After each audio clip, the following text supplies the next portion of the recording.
What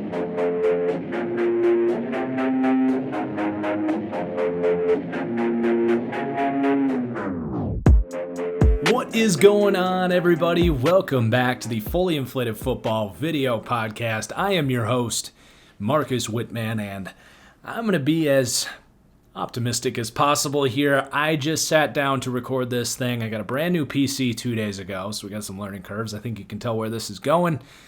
Something was off in the settings because we got about an hour 40 in and whoop, crashed, gone, all of it. So at least we're going to be well rehearsed here.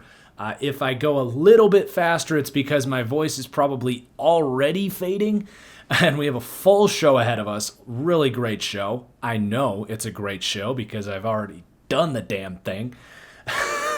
Not salty. But yeah, it's going to be a great show.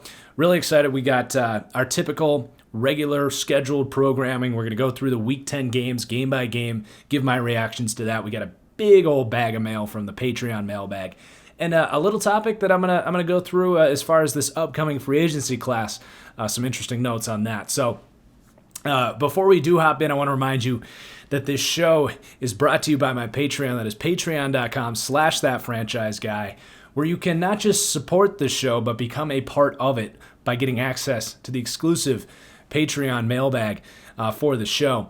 Also, great exclusive content on there as well for you to get. So $5 a month, you can get access to my weekly NFL picks.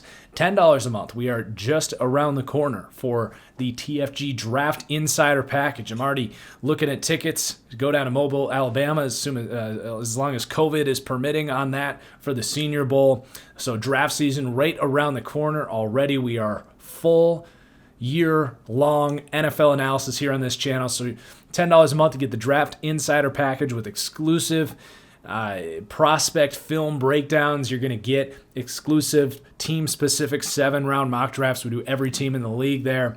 So lots of great stuff on Patreon. If you want to support the show, get exclusive content, and become a part of the show, it's all available on patreon.com/ThatFranchiseGuy.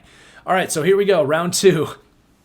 I mentioned a topic about the impending free agent class, and it's just something I've been thinking about as I've been watching these games, watching these players, and noticing there's a lot of wide receivers that are hitting the market this spring for NFL free agency, which is very different, especially looking at last year, but in general, this is just such a high demand, low supply position around the league. It's a premium position, as we like to say, this wide receiver position. It's a position that can really change the landscape of offenses around the league. I mean, you look at teams like the Chiefs, what the Bills have done, the Cardinals, what the Cowboys were when they had Dak, like these explosive, crazy offenses, the Seahawks with Metcalf emerging. Like, the receiver position is more important now than ever in this passing league, and it's really difficult to get your hands on one. But lots of guys set to hit the market. So there's 2 guys that are huge names that honestly I don't think hit the market, and some of these guys will get franchise tagged. Some of these guys will get contract extensions. Some of the guys on this list just won't be free agents, but it's an impressive list, and I think when all is said and done, we're going to have more options in free agency this year than last year, where Amari Cooper was kind of a free agent, but he was always going to go back to Dallas, and then it was like Robbie Anderson was the next big name. But this year, 2 guys that I do think will be back to their teams but are set for free agency: Chris Godwin, Kenny Golladay. Brings me back to that draft. Was one of my most first good takes on the channel was Chris Godwin, Kenny Golladay, future stars in the league.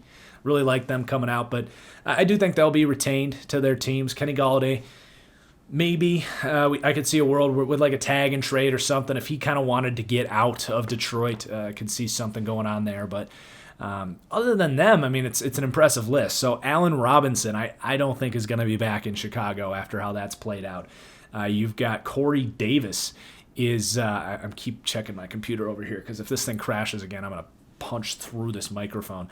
But yeah, Corey Davis is set for free agency. Tennessee is kind of cap strung. He's having a great contract year, so he could be hitting the market.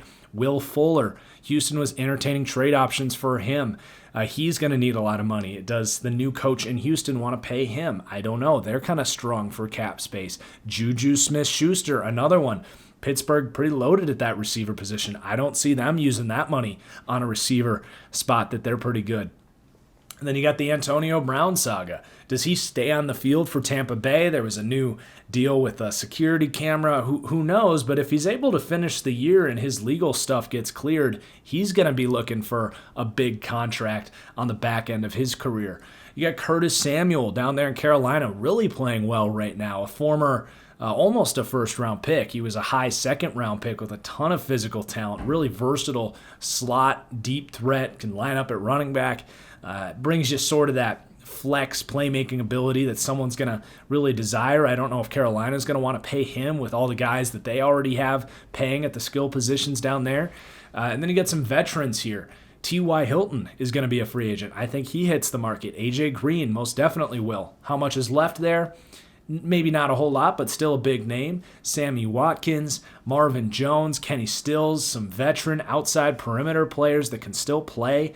You got some more interesting names, guys like Keelan Cole and D.D. Westbrook in Jacksonville, maybe a little underutilized, kind of buried in the depth chart. D.D. Westbrook dealing with some injuries there. Definitely guys that can separate and be starters in this league. Kendrick Bourne in San Francisco, a little underutilized in that offense, but he's got some nice route running ability. I like him. And Nelson Aguilar rounding out the list, former first-round pick, showing with Gruden and the Raiders that he's not just this slot threat that the Eagles used him as, kicking outside, being more of a deep threat, getting rid of some of those drop issues that he's shown. Does he get a new contract to kickstart his career a little bit? So the impending receiver class, I think it's time we start to note these guys. I think some of these guys will start to get some contracts rolling in the next 2 months or so. But it's going to be a really good-looking receiver class. I'm looking at teams like Washington, Miami.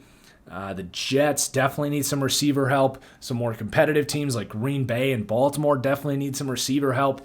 So reshaping some of these receiving cores this offseason, I think it's going to happen. So let's get into the games. I want to start with what was definitely the game of the week and possibly one of the games of the year, Buffalo at Arizona. How entertaining was this thing? It had everything. You got explosive quarterbacks. You had some turnovers. You had some crazy stuff happening. Man, where do you start here? Let's do the Bills side and then finish with Arizona. So I'm not really worried about the Bills. They were obviously a Hail Mary away from winning this game. There's some things there if you want to talk about, is this a Super Bowl team? That's kind of where I draw the line. Like, they've done some amazing things. We're going to talk about those things, but do I trust Josh Allen, who had some more of those, Josh Allen-esque turnovers this week, to truly put together 4 straight weeks of consistent football that he's going to need to play to win a Super Bowl, especially when this defense is far from elite? Not really. I mean, I think it's fair to say Josh Allen has had incredible development. The game is slowing down. The accuracy issues have almost completely disappeared. You can say that. You can say he's a top 10 quarterback now, which I think, I'm comfortable saying that all those things are true. But you can also say that some of his warts of his past are still there. Like, he's still going to make some mistakes. He's far from a flawless processor and decision maker. But he's a much better version of himself, and we're seeing a different Bills team here where they're an offensive firepower, powerhouse is what I meant to say. And defensively, they're just kind of struggling. Cole Beasley, I also want to shout him out. He's been incredible here. You would think he's on steroids or something, but I doubt he is. I mean, he just looks faster than he's ever been. He's been not a deep threat in the traditional sense. He's not lining up at X and beating press coverage and stacking corners on the outside, but he's lining up. He's not just running stick routes and quick slants and catching bubble screens. Like, he is creating separation on deep crossing routes, over routes, and being a big play threat for them that he hasn't been in years past. And he's coming down with tough catches too.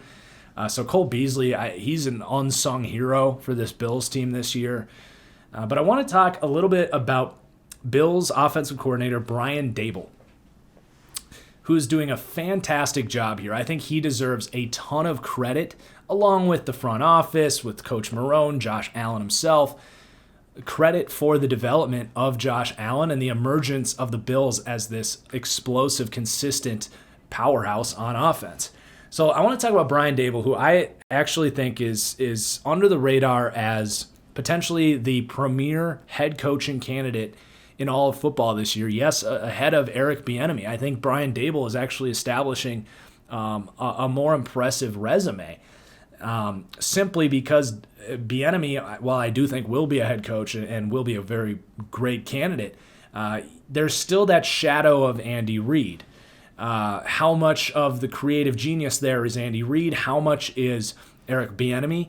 I think it's fair to have those questions. Whereas Brian Daboll, to me, he has just done such a great job from top to bottom here. And his resume is actually really unique and really impressive. So he comes out of Michigan State. He's only 45 years old. I don't know if he went to Michigan State, but that's where he started his coaching career. But I keep checking, and now I'm like seeing if the thing's froze and all this stuff. I'm just on edge right now. I'm so mad that I lost this recording, but it's the last time I'll say that. So he comes out as an assistant coordinator out of Michigan State and goes to be a defensive assistant for Bill Belichick. That sounds nice, right? But he's actually an offensive mind, and Bill Belichick saw that in him, switched him over to a receiver coach. So right away, he's got some experience learning from Bill Belichick for a couple years on defense, and then at wide receiver. He's worked under Tom Brady, was a part of that whole development back in the early 2000s when he was kind of taking over for Bledsoe. And the Jets, interdivision, liked that. They wanted a piece of that, and they hired him as the quarterbacks coach for Chad Pennington, who had some success. And that was recognized around the league. He gets an offensive coordinator job for Cleveland. Yeah, that sucks. Doesn't work out for a lot of people. He gets an offensive coordinator job for Miami. He had to work with Chad Henne. Didn't work out there. Kansas City gives him an opportunity. He had to work with Kyle Orton and Matt Castle. So he's just surrounded by all this hot garbage, and the NFL's like, well, yeah, you didn't have a lot of talent, but you got 3 cracks. You're not an offensive coordinator. You're a positions coach. So Andy Reid takes over in Kansas City. They get the first overall pick. They end up taking Eric Fisher, and they end up letting Daboll go. Just imagine if Daboll worked under Andy Reid. I bet Daboll would have been a head coach 5 years ago. But anyway, he goes back to be a tight ends coach for Bill Belichick in New England. Works with Gronk, does some great things there, and then goes and works as a quarterbacks coach at the start of Tua's career in Alabama as a co-offensive coordinator, quarterbacks coach, works with Nick Saban. I believe that would have synced up with Sarkisian maybe. But yeah, I mean, this guy's worked with Belichick. He's worked with Nick Saban. And the 3 offensive coordinator jobs he did get early on in his career, they just didn't work because of really crappy surroundings. So honestly, his resume is really impressive. He goes from the Alabama quarterback coach to then the Bills offensive coordinator, and here we are today. I think you're looking at a really well-rounded coach. He's worked with different positions. He's worked under Nick Saban and Bill Belichick, and he's put together, to me, the most well-coached, most cohesive offense at every position group. Everyone is showing development. Everyone's playing well. To me, they're the most well-prepared offense on a week-to-week basis, and it shows. Like, we're going to talk about the Eagles later on. They snap the ball, and nobody feels like they know what they're doing. Guys are coming through unblocked. Nobody's working together on the offensive line. The receivers are just kind of blank. Carson Wentz has no idea what he's doing. With the Bills, that ball's snapped. There's a plan. Everyone has an assignment. Everyone does their job. The play calling in general has a good balance between running, screens, deep shots, short game. And they've evolved the offense too. He came in and was really limited with Josh Allen's playmaking. They couldn't trust him from a mental aspect, and now they're opening things up. It's just been really cool to see Brian Daboll work with this offense, and I think that on top of an already interesting resume, showing possibly the biggest growth from a mental aspect for any quarterback, definitely in recent memory with Josh Allen. I really am impressed. I think Brian Daboll is going to be a big loss for the Bills, and I think he's going to be a head coach next year. And I'm looking at teams like Detroit. I'm looking at maybe the Jets with a young Trevor Lawrence interdivision, and I'm looking at the LA Chargers if they do let Anthony Lynn go. I'm looking at them with Justin Herbert there as just big, strong-armed quarterbacks that Brian Daboll is going to be very comfortable working with some mobility as well. So a little Brian Dable love here on the pod. And then I want to talk about the Cardinals. I mean, there's not much to say other than this just might be the most fun team to watch in the NFL. Kyler Murray has his flaws. You guys know I'm the biggest Kyler Murray fan out there. I was as early on him being the number one pick as anyone. He's got his flaws. He struggles throwing over the middle of the field. He's not surgical in the passing game. He's not getting rid of the ball all that quickly, other than design first read stuff. That stuff of the game, it's all going to grow for him, and I think the sky is the limit for him. I think he could be the second best quarterback in the NFL before too long. He's just so comfortable in the pocket. He's so good at sensing pressure and extending plays, and he's got that pocket feel that you look for. He's accurate downfield, and then you throw in the running ability that is just flourishing right now. I think I talked about this before, but last year as a rookie, he went down really early. One of my favorite phrases becoming leaving meat on the bones. He was not letting blocks set up and trusting that he can have these explosive plays as a runner. This year he is, and his vision is showing through, and he's taking time and making the effort to make guys miss and show off that quickness, whereas last year he would just slide and let his butt hit the dirt and give up on the play. He's not doing that as much this year, but he's also not taking hits. He knows when to go down. He's finding that perfect balance, which coming into the year, that's something I said he needs to do to expand upon the running part of his game. So that's just been awesome to see. The Hail Mary that he threw, it goes to show you that Hail Marys are not all luck. They really are not. You look at the quarterbacks that complete these things, it's a short list, and I'm looking at Aaron Rodgers and Kyler Murray, and what do these guys have in common? They can sense pressure and extend plays and get out of the pocket to buy time for their guys to get in position to catch the thing. They're able to throw accurately downfield on the move, having a real natural arm with great talent, able to throw the thing accurately and throw it with arc, because it's one thing to just throw a line drive and be able to throw the ball 50 yards. It's another thing to launch it with arc and drop it down from the sun so that guys like DeAndre Hopkins can actually elevate and use their ball tracking ability and come down with it and create a different playing field. Because if it's coming in at a line drive, well, it's too muddy. It's too easy for too many guys to swat at it. If you throw it with an arc and these defenders are scrambling and you've bought time for your receiver to get in position to turn around and you're dropping it in, they can then go up and attack the football.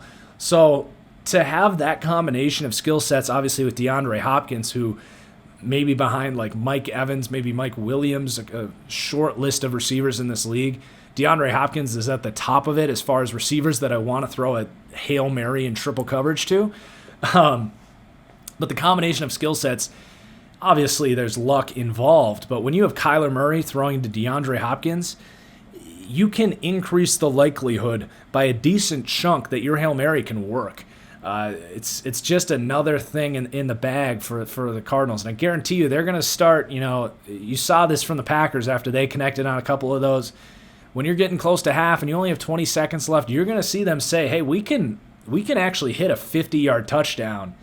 And there's not a lot of risk to it. So you're going to see them going a little more up pace with less time to go heading into halftime. And they're going to be taking some of these shots before half. I promise you that. So Kyler, the sky's the limit. They got to play the Seahawks on Thursday. That's going to be a big teller for them. They beat the Seahawks once already. If they win that game, they're going to create some separation in the NFC West. And they very well could be in consideration to win that division, which is so impressive in year two here for Cliff and Kyler. I think the defense is starting to come together. Isaiah Simmons is getting out there. Patrick Peterson's playing pretty well lately. So if they can beat the Seahawks again, we can start to get, go from the Cardinals are just a fun team to they're like a legit threat in the NFC. They're still a little young. There's still some things there with Kyler as far as the play-to-play consistency that you want to see improved before you say he's this elite quarterback. And then just the defense in general is not trustworthy. I'm just going to say that. They have some players, but I don't really trust the defense. The last thing I'll say on this game before we move on is for my patrons out there, my score prediction on this game was 33-30. And if they kick the extra point after the Hail Mary, which obviously they shouldn't do, if something went wrong and the other team returned it, you're looking at a tie game. But if they kick it, the score of this game is 33-30, which was my prediction. All right, so then we got Seattle at the LA Rams, staying in the NFC West. So I want to talk about the Rams first, because to me this was much more about the Rams having a great week than it was Seattle having a week that you need to be worried about them for. And we'll talk about Seattle, but I want to talk about the Rams first. So that they're just so unapologetically themselves. I know they don't do this because they definitely have more concepts, but it feels like they have their 10 plays that they run, and they're not going to apologize about it. They know what they do well. They come out, they execute, they play fast, and that is outside zone. We're going to stem that into play action that looks like outside zone. We'll fake outside zone, throw a screen back the other way. We'll set it back up again. We'll throw that screen again 2 quarters later. It's very consistent, their offensive approach. And they do things to mix things up. They run up to the line of scrimmage and snap the ball right away. They'll run up to the line of scrimmage and do a hard count to, catch you off your heels. They just do the little things so well. But big picture, they're incredibly simple here. And it feels like 70% of Jared Goff's passes are play action. Now, that can limit the ceiling of this team a little bit when you go against the Dolphins and they get up 3 scores and you can't stick to that game script. It's kind of similar to like the Ravens last year. I don't trust Jared Goff dropping back 30 times a game. We saw what that looked like against Miami. But inside this system that he's so comfortable with, they are just unapologetically really good at what they do. So offensively, they've got a game plan. And then defensively, this is also a big story for the Rams. I mean, coming into the year, we knew that they'd be solid on defense. I definitely encountered some people that thought they would actually be pretty bad on that side of the ball. I knew with Donald and Ramsey, like, you've got a good foundation to kind of improve things here, and I trusted Sean McVay to kind of have the culture intact there to develop some guys to step up, some low-level contract guys, some undrafted guys, that kind of thing, low-end draft picks, because they didn't have a lot of cap space to spend on that defense. They didn't have high-level picks to spend on that defense. And that's exactly what we're seeing in front of our faces with Darius Williams. If you don't know who this is yet, well, this is probably your first podcast, because this guy has been all over the field. I've talked about him a lot this year.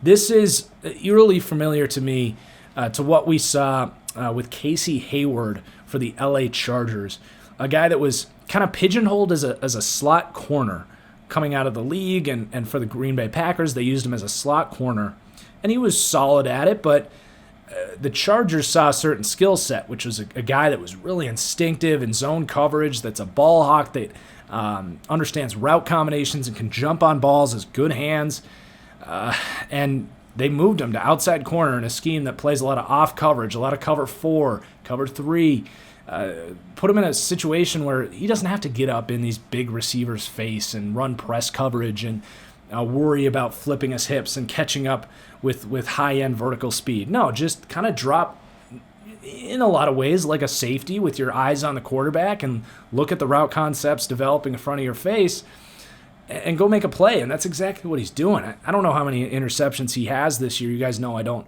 look a lot at stats, but I know it's a lot. It's at least 4. He had 2 in this game and could have been, well, I'm not going to say that because it was a free play and Russ just chucked it up and Darius Williams went and got it, but you can see the ball skills on that play.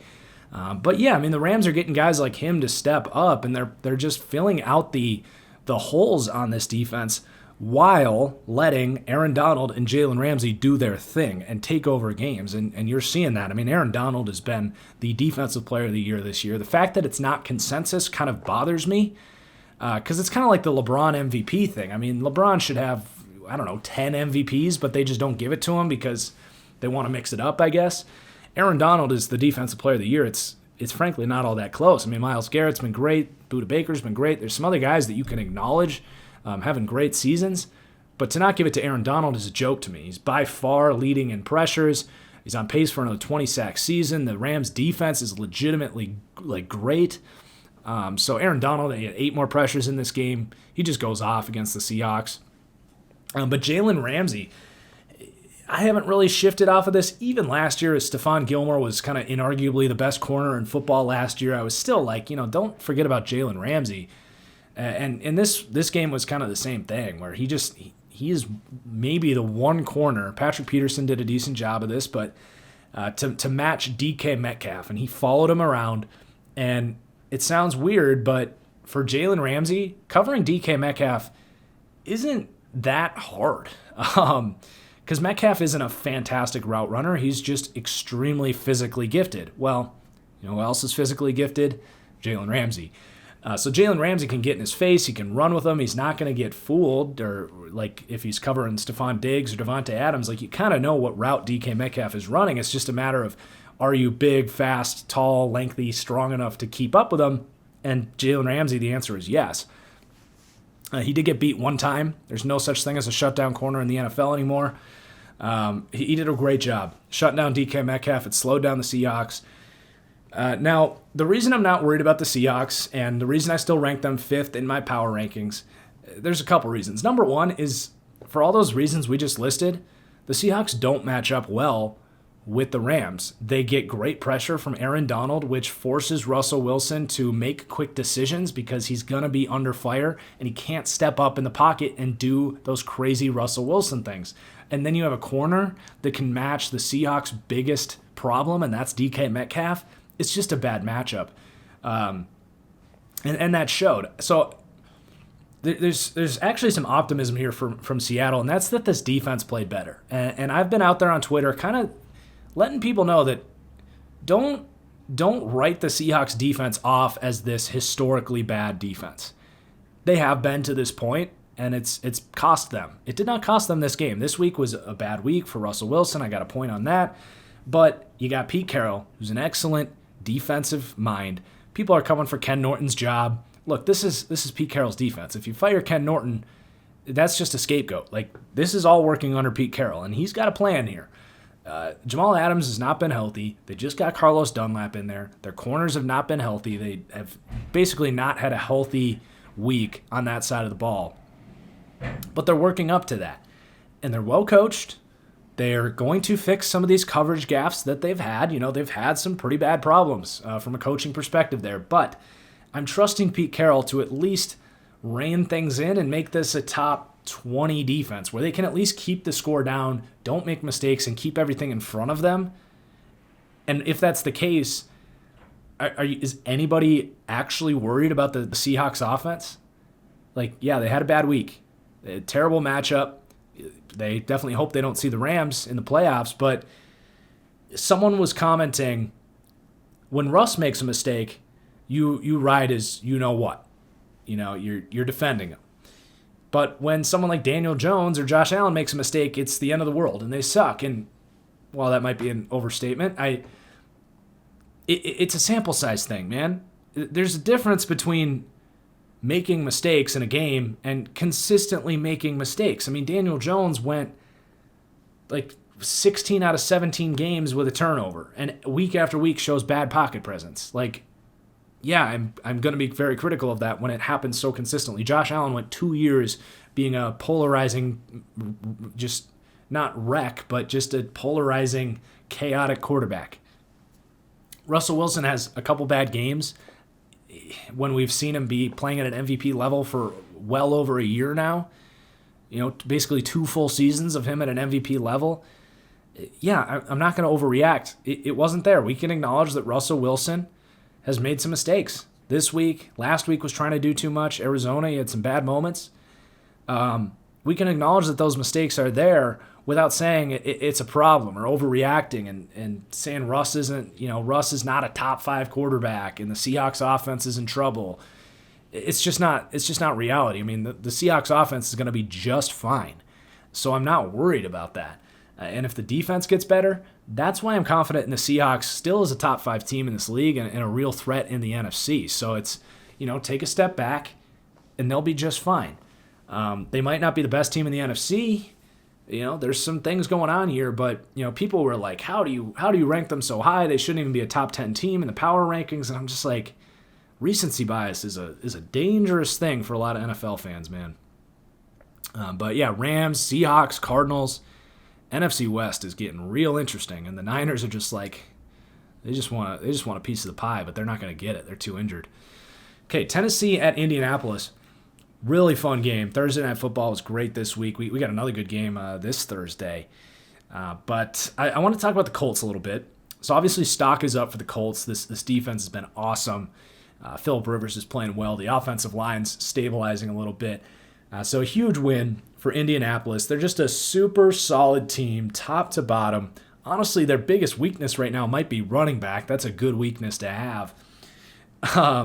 And they to me just became the front runners in the AFC South. They're going to have to play the Packers this week, the Titans again next week. So they have a big order of business on their hands. They got to keep playing well, but I think they have a chance to win both those games.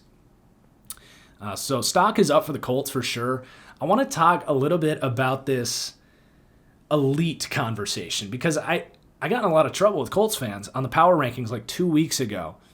And I said that the Colts defense is not an elite defense. They're a very good defense. And that a part of that is they lack elite defensive players. I think to have an elite defense, you need at least one week-to-week game plan wrecking player, a guy that gives an offensive coordinators just legitimate nightmares all week long.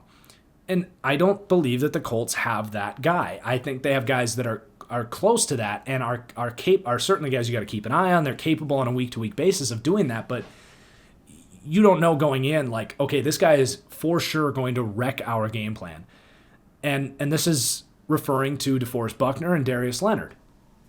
So I want to talk about those two players, and then I want to talk about the defense as a whole and why the defense is not elite, because Colts fans disagree with that too. So the big thing here is being top 5 at your position, to me, doesn't make you elite. I think, to me, that's a term that just gets thrown around way too often. To me, elite is game-breaking, fear-mongering, exceptional, consistent, just everything at the next level. Let's start with DeForest Buckner. There is one, maybe two elite defensive tackles in this league. Aaron Donald and maybe Chris Jones. Buckner is potentially a top 5 defensive tackle. I think that's a debate. Colts fans think he's top 3 for sure. I'd rather have Cam Hayward in Pittsburgh. I think Stephon Tuitt is playing at a higher level. I think a healthy Kenny Clark is potentially a better player. Those two are close. So I think Buckner is in that 6-7 range. But, Buckner, he's got 29 pressures this year. He's got 3 sacks for whatever that's worth. He's had some really, really dominant performances. But he's not Aaron Donald.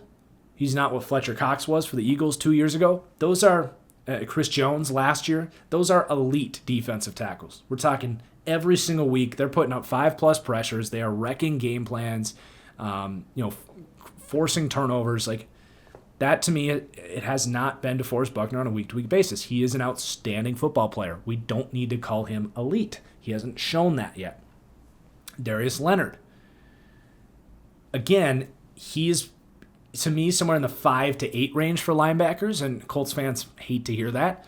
If you want a legitimate criticism of Darius Leonard, it's that he doesn't offer the high-end coverage ability of other do-it-all, to me, elite linebackers. I look at Eric Kendricks, I look at Fred Warner, I look at Bobby Wagner, and I look at Levante David. In whatever order you want to list them, to me, those guys are secure tacklers, smart players, don't make mistakes, physical in the run game. And then they have this fifth tool, and that is they are legitimate factors in the coverage unit. That's, to me, what Darius Leonard is lacking. He doesn't get as much depth in his drops. He likes to creep down a little bit too much. He's an aggressive player. It's why you see some of these exciting plays in the backfield. But he's looking for that. And he's pretty good in zone, like coming downhill, seeing it play in front of him. But he doesn't have that next gear that guys like Kendricks, David, Fred Warner have, where they can recognize a route concept. And I say this all the time. Elite coverage linebackers, they cover players, not grass, even if they're in zone coverage. They convert zone to man very quickly, and they do it. They'll abandon their zone, so to speak, or carry it into man coverage without jeopardizing the rest of the coverage. So If a guy is coming behind him on a crossing route, Eric Kendricks is going to break his strafe, flip his hips, and start running with that guy like a cornerback. Look no further than 2 weeks ago, he did it covering Devontae Adams. You don't see Darius Leonard doing that. He doesn't have the full breadth of coverage, both in his depth that he gets.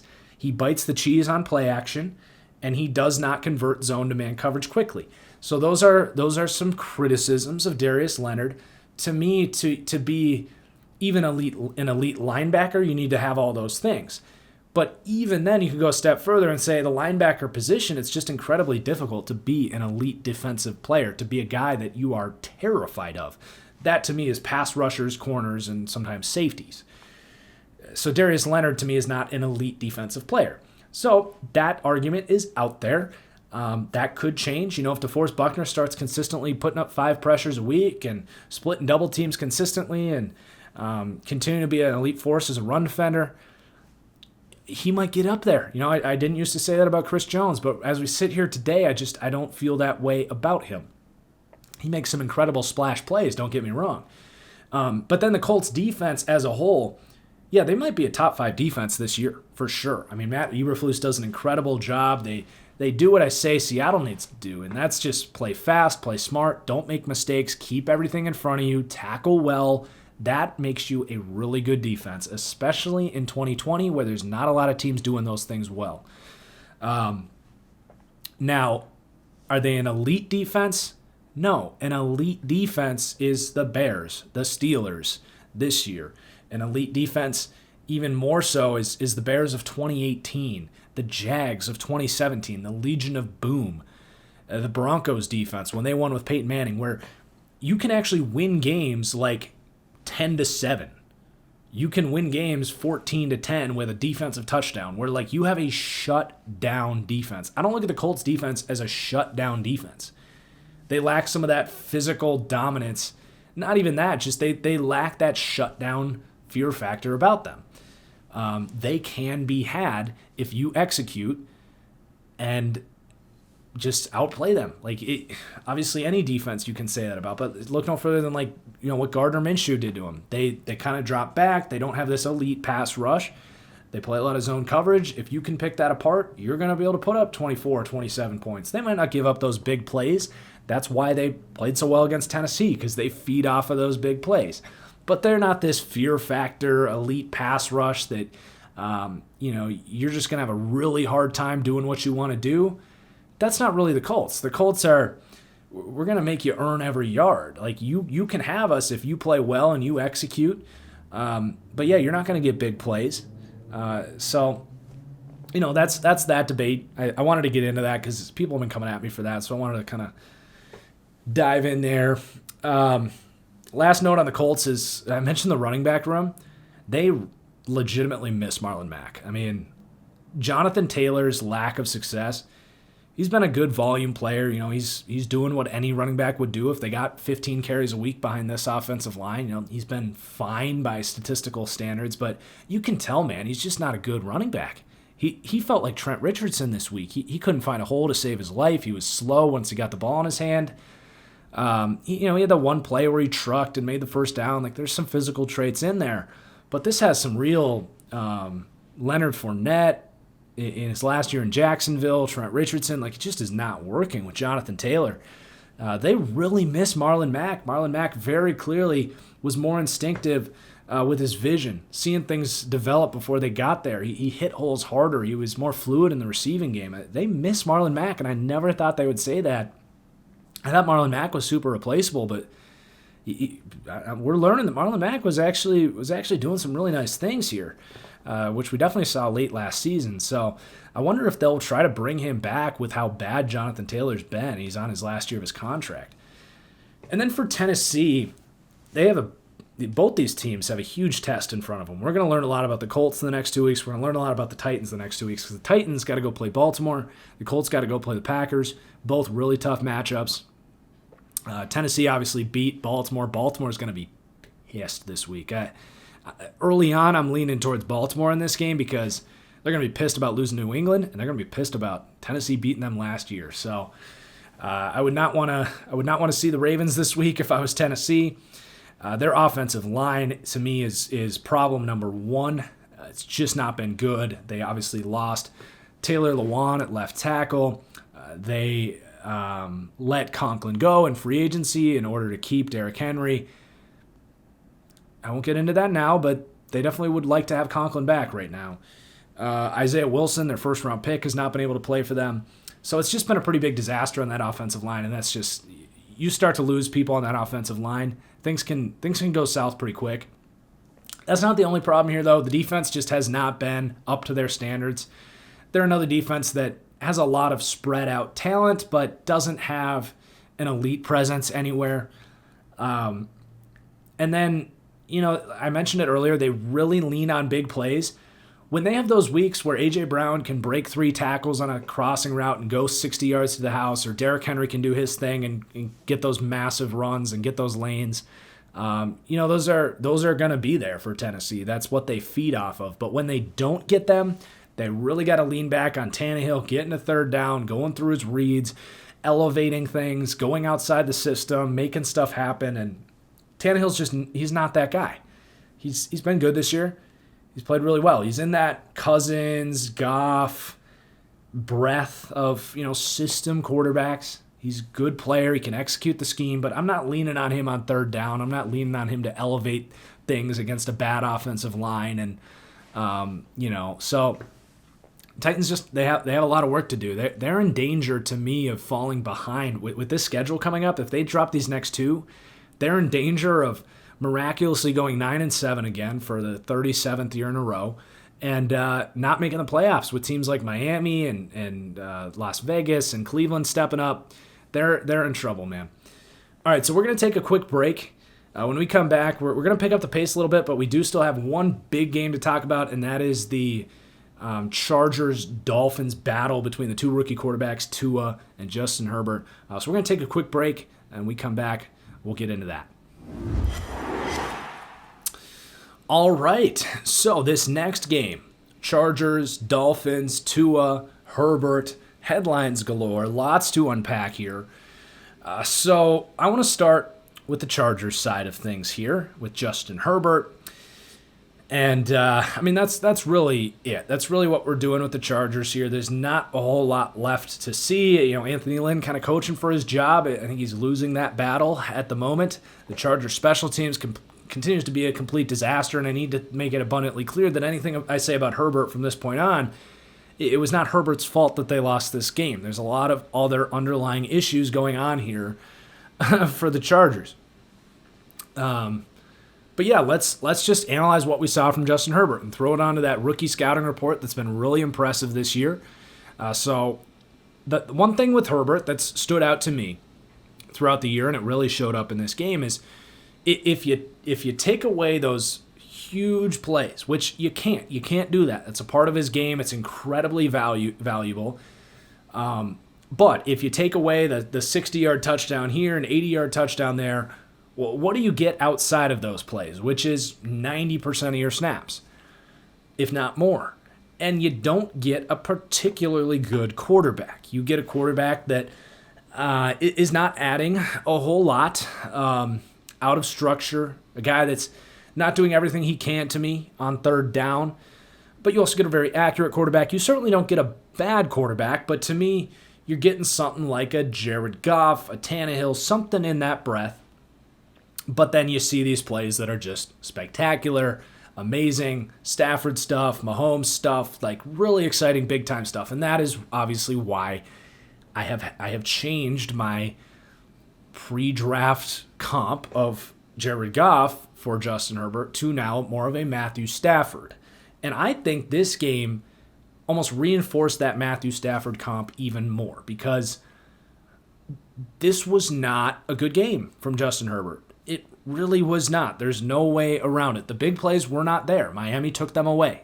They said, we're not going to let you heave balls 60 yards downfield. We have better corners than you've seen, and we're not going to give that up. We're going to make you beat us some way else, and he couldn't do it.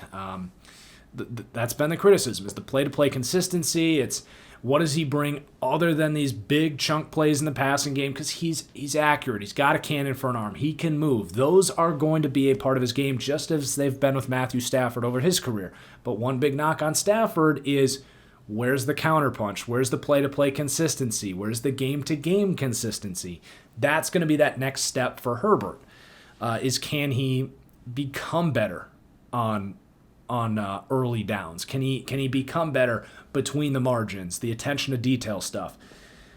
That's just to be determined. But that's what we saw here. We also saw the bad turnover-worthy play stuff show up. The back-breaking interception that kind of plagued him at Oregon, where he would have one or two throws a game where you're just pulling your hair out like, you can't make that throw, Justin Herbert. And he had that this week against the Dolphins. He's now had that in, I would say, about half his starts. He's had a really head-scratching throw. They've resulted in interceptions that have been very costly. There was a play in the fourth quarter where he was rolling left, and fortunately, they did score a touchdown on the next play, so it didn't come back to hurt him. But it's a play. It's something you analyze. He's rolling left, and Mike Williams screams wide open in the corner of the end zone right in front of Herbert's face, but 15 yards downfield, but there's no defenders in the way. It would have been a very easy throw, and Herbert he didn't see him. He threw it out of bounds, and Mike Williams is like, oh, that was a touchdown. So there's just some stuff missing there with Herbert. And, you call me a Herbert hater or whatever. I've already said, he has way exceeded my expectations. I thought his best case scenario was Jared Goff, and he's exceeded that, I think. But those are my notes from Herbert. I'm not going to get too far into it. I'm getting kind of tired of the Herbert-Burrow debate. These guys' careers are so young. There's so much to learn, and we'll see this all play out. I'm very convicted and confident in saying that 3 years from now, I think we'll look back on this and it'll feel kind of silly that people thought Herbert was a better quarterback than Joe Burrow. I just think Joe Burrow does everything so much better. Yeah, he doesn't have those crazy big plays, but on the 90% of plays, I think he's just much more consistent and better attention to detail, and I would much rather have that going forward. But again, we'll see it all play out. This was just not a good game for Justin Herbert. He was a part of the problem in this game. Now let's talk about Miami. I'm trying to debate if I want to start with Tua or start with Brian Flores and the Dolphins. Let's just talk about Tua because we just talked about Herbert. So people are getting really excited about Tua, and I would be excited if I was a Dolphins fan. I mean, he clearly looks the part. And again, I wasn't as high on Tua as most people. I didn't think he was this lock franchise quarterback. I had some red flags on him. Obviously, it was the injury stuff, which didn't help. But I kind of questioned the upside with Tua. I compared him to guys like Jimmy Garoppolo, Dak Prescott, Baker Mayfield. I felt pretty good, and you can go back and check me on this. I did say, if he stays healthy, I feel good about him being a starting caliber quarterback. And when the Dolphins took him, I didn't bash the Dolphins for taking Tua, kind of like I did with Herbert. I was wrong about Herbert. As were so many people in the draft community. He had so many red flags that they haven't shown up at the level they did. But with Tua, I said, fine pick. I don't know if I would have done it myself. I liked Jordan Love better. We'll see how that all plays out in 4 years. But yeah, to me, Tua has looked about what I expected for a healthy Tua. I would say the one thing that he's surprised me on is to me, he looks a lot more quick twitch than he did at Alabama. And we're seeing this now. It's becoming a trend. Quarterbacks that received outstanding pass protection in college, they get to the NFL, they don't get the same pass protection, and they can show much better pocket movement and quick twitch ability and ability to kind of extend plays than they did in college because they're forced to do it more often. They become more comfortable moving with the ball in their hands as a quarterback. And yeah, they just have to do it by necessity, and it comes out of them a little bit. So that's showing, I think, with Justin Herbert. He's moving much better in the pocket than he had to at Oregon. That showed with Gardner Minshew coming out. I think we're seeing it with Tua here. It's just a little note to make that, all those guys had one thing in common. Tua, Herbert, Gardner Minshew, they all had elite pass protection in college.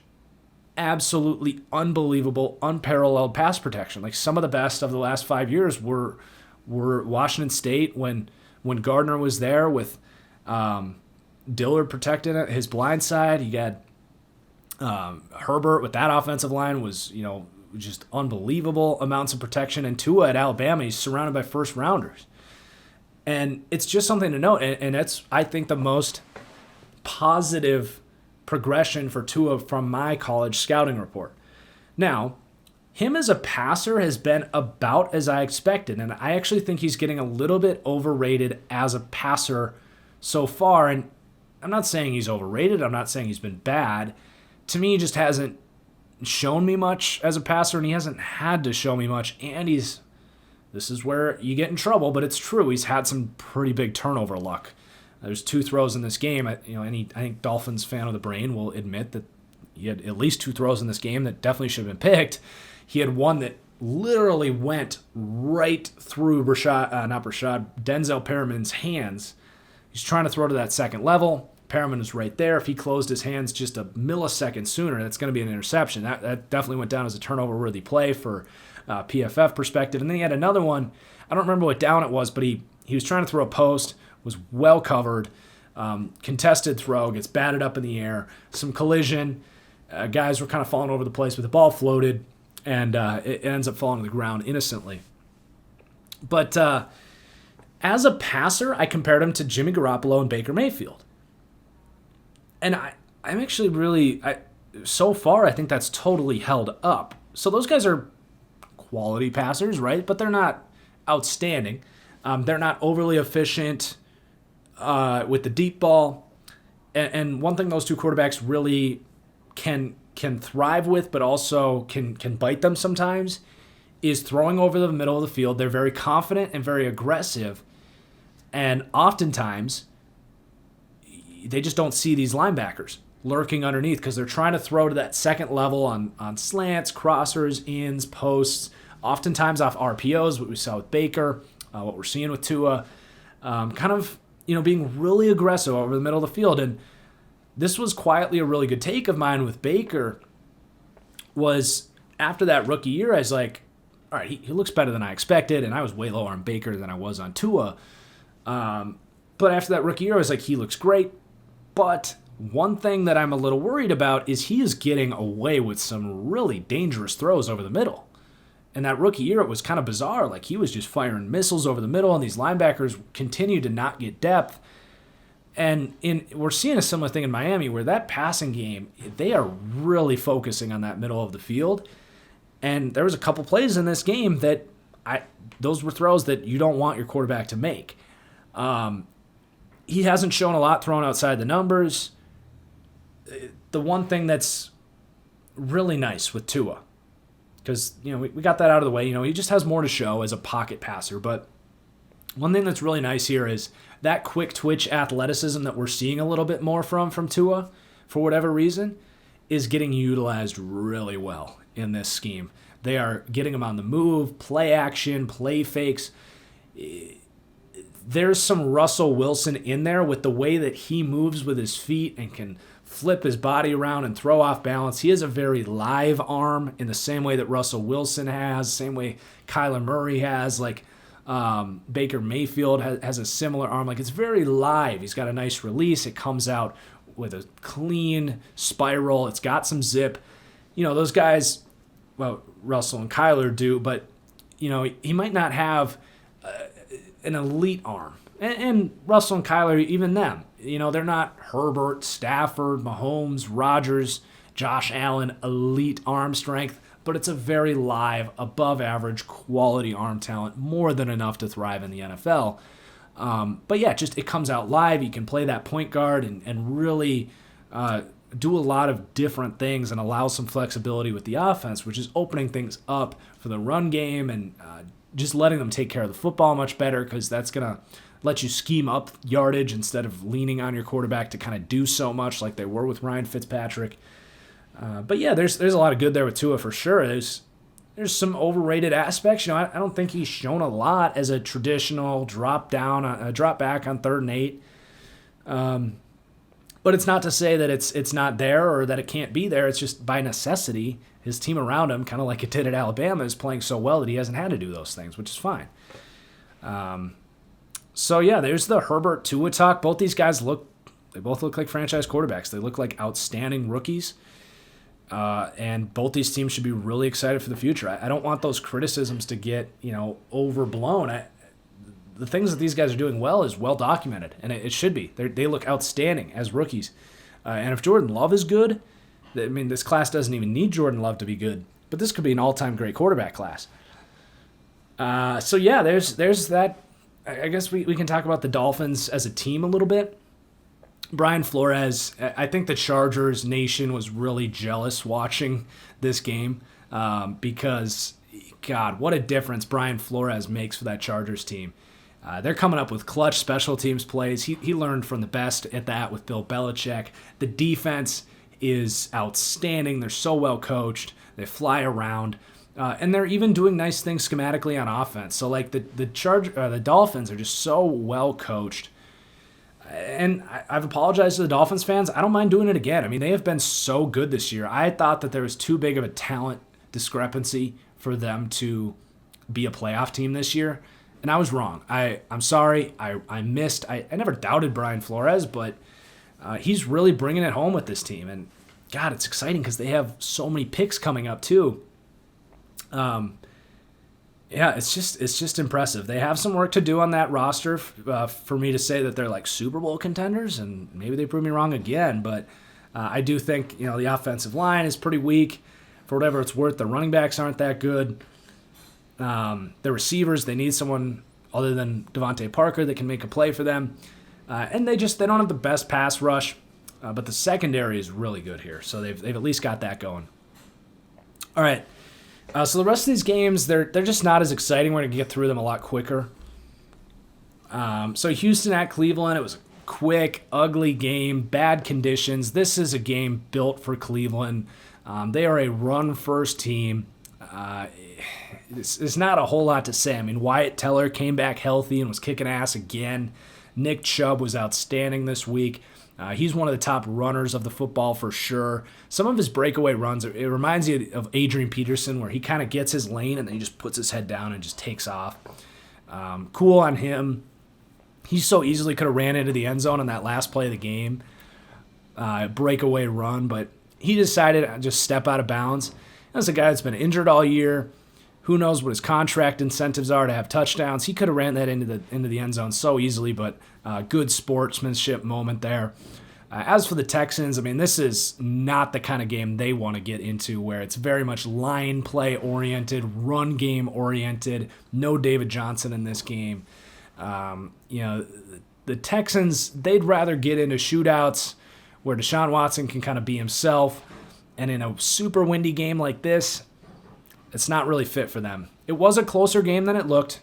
Houston got stuffed at the goal line, missed a field goal. That was the difference in the game, was those 10 points. So, it was a decent old-school football game that definitely favored Cleveland's play style over Houston. Cleveland is definitely in the playoff hunt. I want to see them take on a real opponent here in the coming weeks, but it was a good win. I question. I think they can make the playoffs for sure. I really question their upside offensively. Obviously, they run the ball extremely well, but Baker is not playing all that well, and they don't have Odell out there.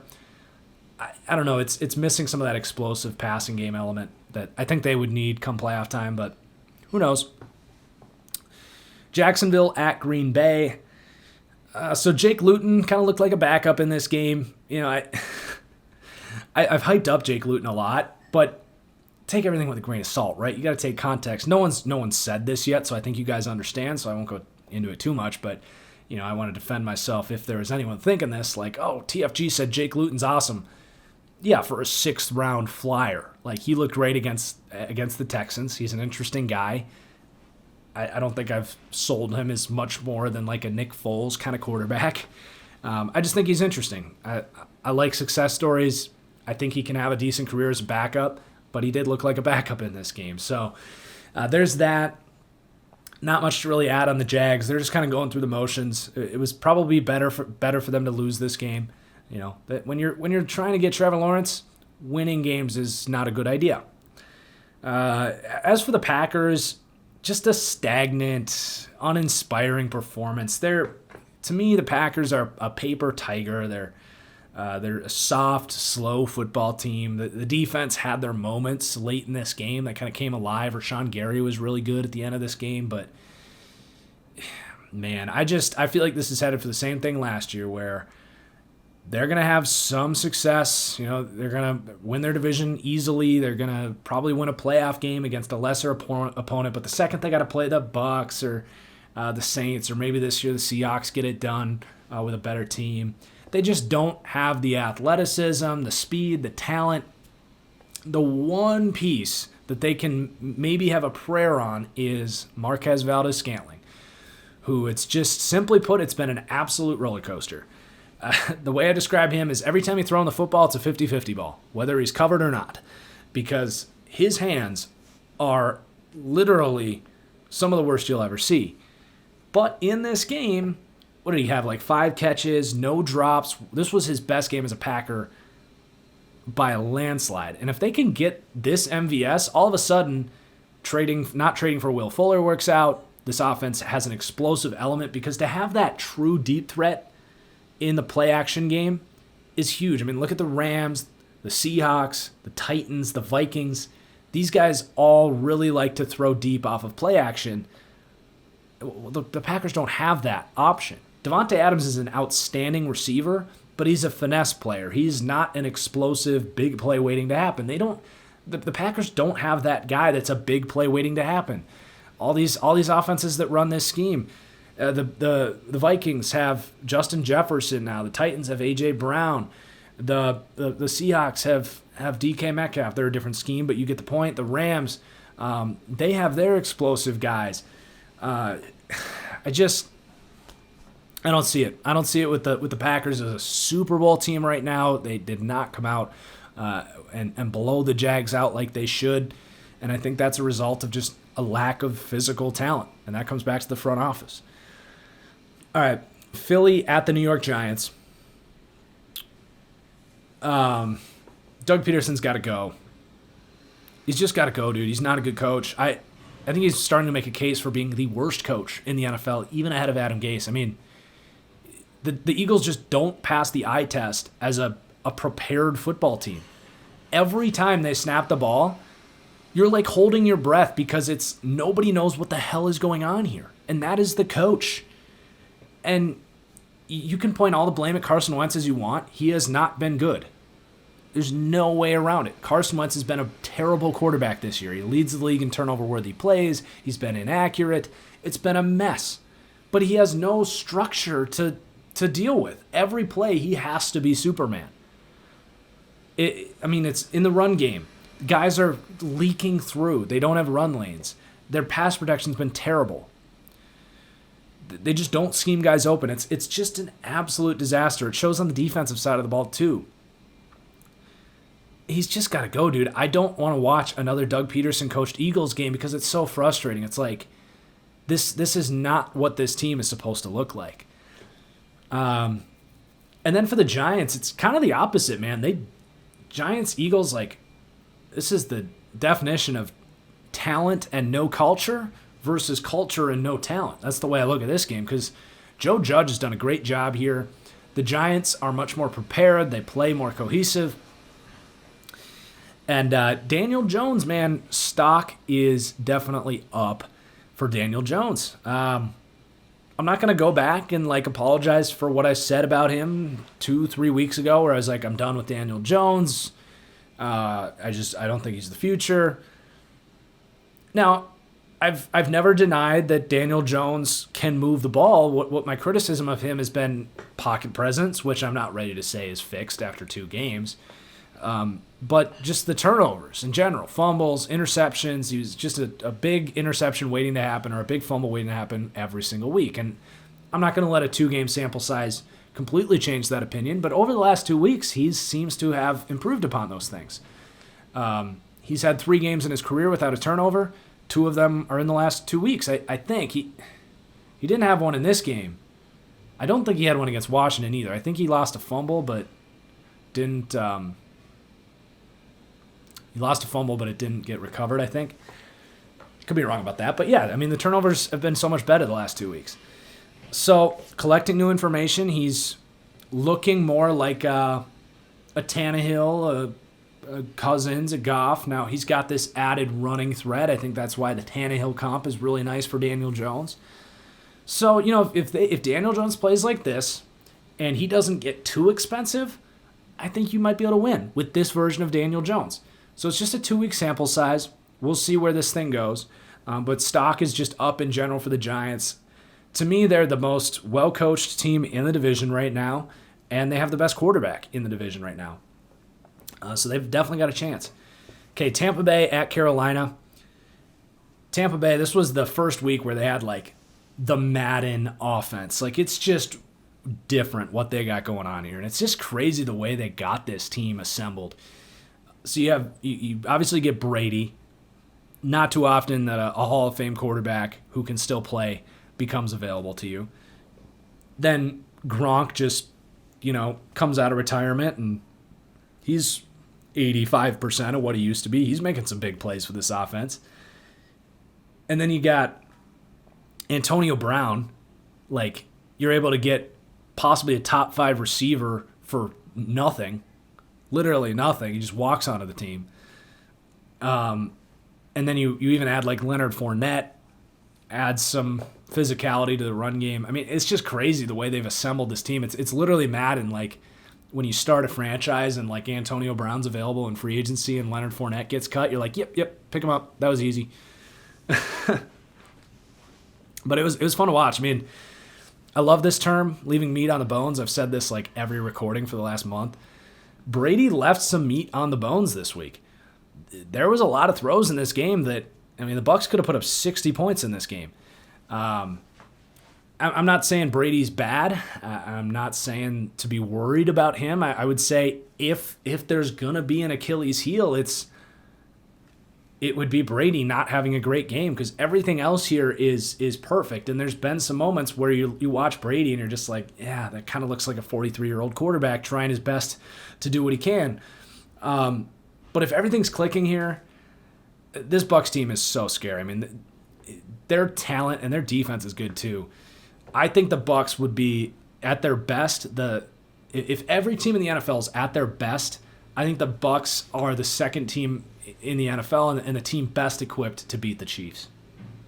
And then the Panthers, not much to really add. I mean, Bridgewater just didn't really stand a chance. He actually had to come out of this game late. I mean, he had to keep pace at the end of this game with an explosive offense. That's just not Teddy Bridgewater's game. And the Panthers' defense was outmatched. The pass rush wasn't very good. And, this secondary for the Panthers is young. They're learning how to football out there. So I still believe in the Panthers long term. I would love for them to get a quarterback in this upcoming draft class to maybe sit for a year behind Teddy Bridgewater. And I wouldn't be at all surprised if that's what they do, because I think David Tepper has a bigger picture in mind here. And he knows Teddy Bridgewater is a good quarterback, but not going to get them to a Super Bowl most likely. Then you got Washington at Detroit. So this was all about Alex Smith for Washington. I mean, they're figuring some nice things out on offense. They're getting Antonio Gibson going. They've got guys like Cam Sims, Isaiah Wright on offense, kind of stepping up in the hole of wide receiver 2 and 3 where they've really struggled. Offensive line's playing a little better. The defense hasn't quite been as advertised. Chase Young hasn't been able to stay healthy. But this was all about Alex Smith. Throws for over 300 yards this game. Looked really solid. Didn't do anything too special. It was, taking what's given. A lot of checkdowns, a lot of open lanes in the middle of the field. But he looked like a starting quarterback. And for Alex Smith, that is unbelievable. Don't just give him comeback player of the year. Credit Matt Berry for saying this. I'm sure others have had this idea as well. Why not rename the award the Alex Smith Comeback Player of the Year award? I mean, he literally had his legs snapped in 4 directions, was told that they might have to amputate him, that he might die from infections, you're never going to play football again, and here he is throwing for 300 yards in an NFL game. And if they get this version of Alex Smith for the rest of the year, obviously he's not the future. He's too old. He can't really move well. He doesn't have a strong arm. Like, he's not a very good quarterback, but he could be a top 32 quarterback in the league. And if he plays like this, could they get something for him? You know, with the Bears, with the Patriots, would they be interested in this version of Alex Smith for a 5th-round pick? I think it's certainly possible. So it's just a great story. I'm so happy for Alex Smith. And then for Detroit, I mean, I'm sorry, Lions fans, but I feel like I'm pretty good at coming up with something to talk about every week for a team, coming up with takes.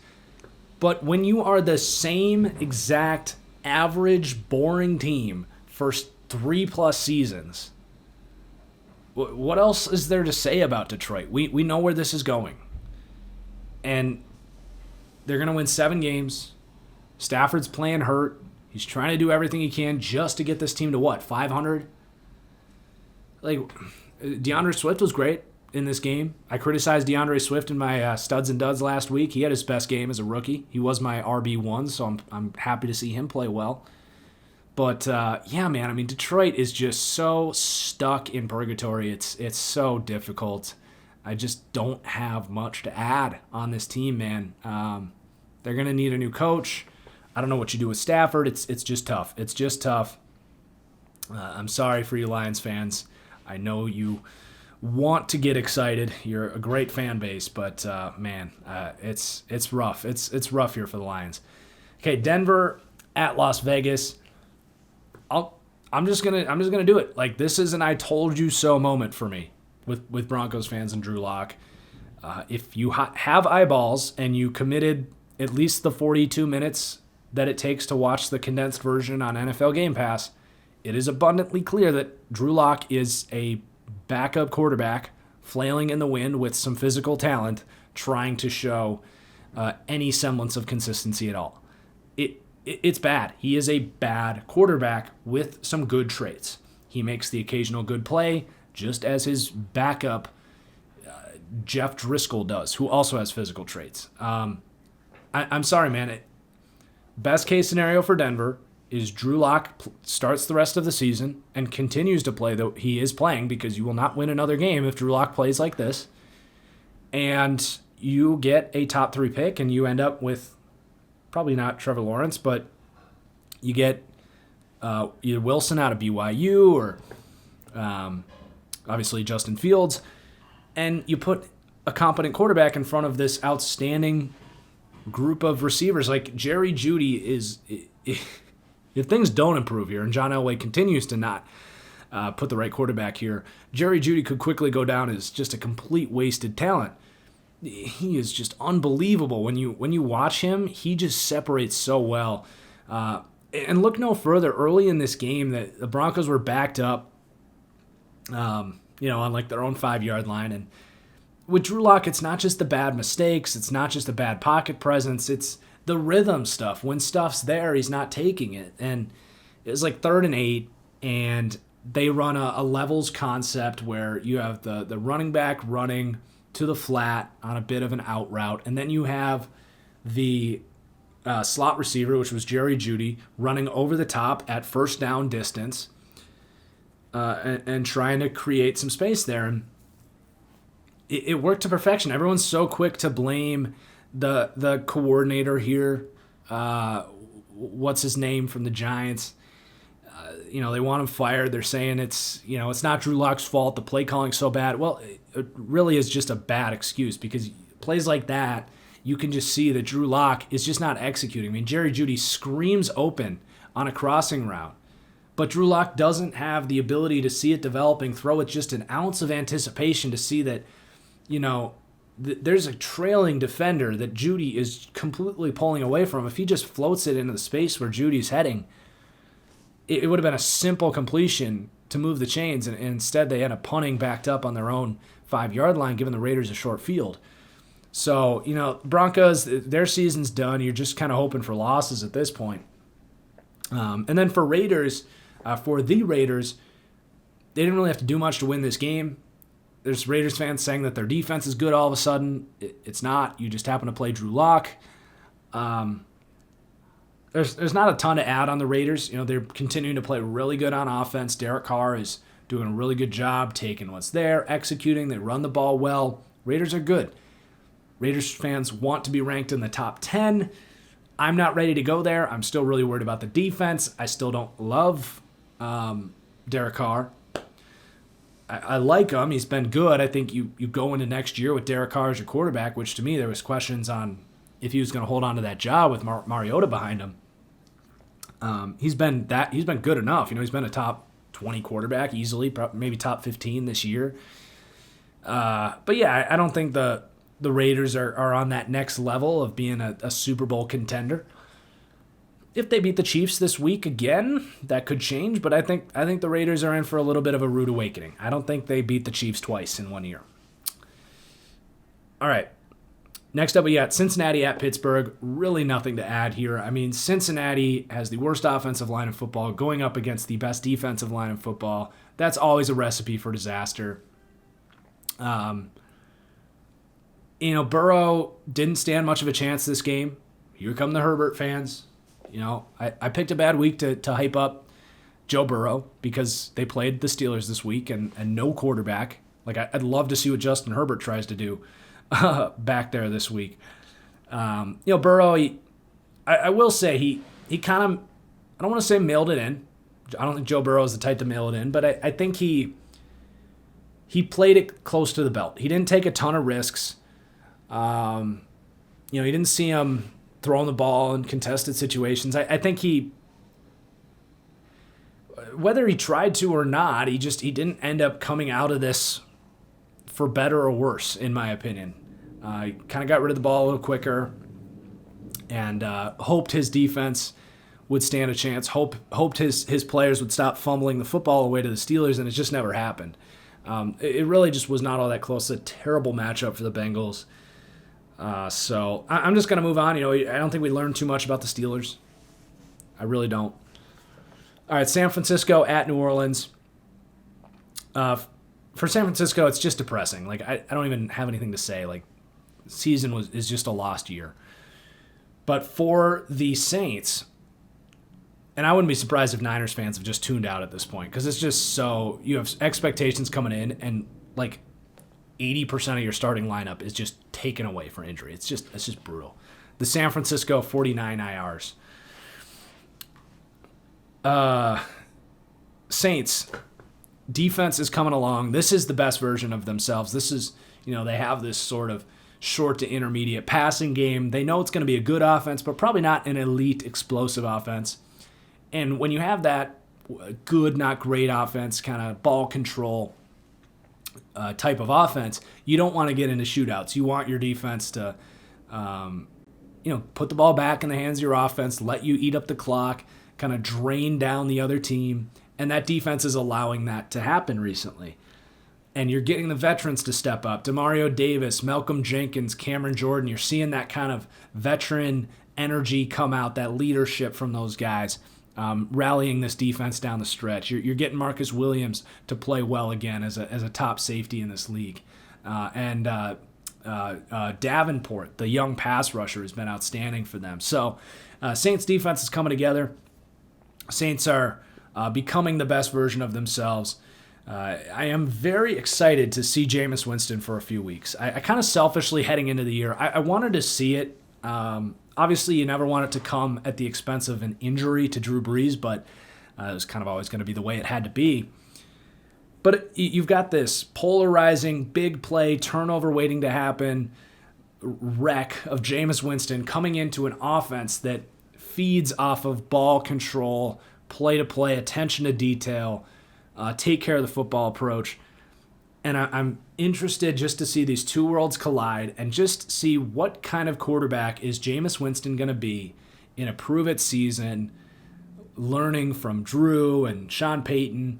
What does he look like executing this offense? And what does that mean for his future? Do the Saints bring him back as a starter next year? Does he get an opportunity somewhere else? I'm excited to see it, and I'm pulling for Jameis. Next up, we got the Ravens at Patriots. I call this game Bill Belichick's wet dream. I think when Bill Belichick fantasizes about a football game, which I'm sure he does at least 3 times a week, this is the game he has in mind.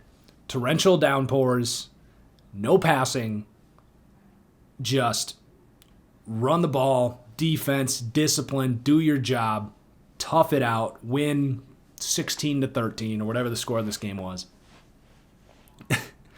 I mean, I do believe if the Patriots could play this game in these conditions every week, I don't think any team in the league benefits more in a game where you can't pass the football, because that's what this was. I mean, you couldn't see 5 yards in front of you. No one could hold on to the football. It was just a monsoon. It was backyard football. It's something out of a movie. I enjoyed it. It was different. It was fun to watch. I wouldn't want to watch it every week. But the fact that it was these two teams was definitely fascinating, because I would think that the team best suited to match the Patriots in this kind of game would be the Ravens. Last year's Ravens, to me, would have won this game. And I think this was very telling that this offense just is not what it was last year, both stylistically and just they're not as good. They were last year, I'm not afraid to say it, they were a gimmick offense last year. They were the best running game in potentially league history, but it was very lenient on those read options. And teams have adjusted. They've forced Lamar inside. They've limited those big chunk plays in the run game. The offensive line hasn't been as good. Mark Ingram hasn't been there to pile drive on those inside handoffs to be that threat. A lot's missing here.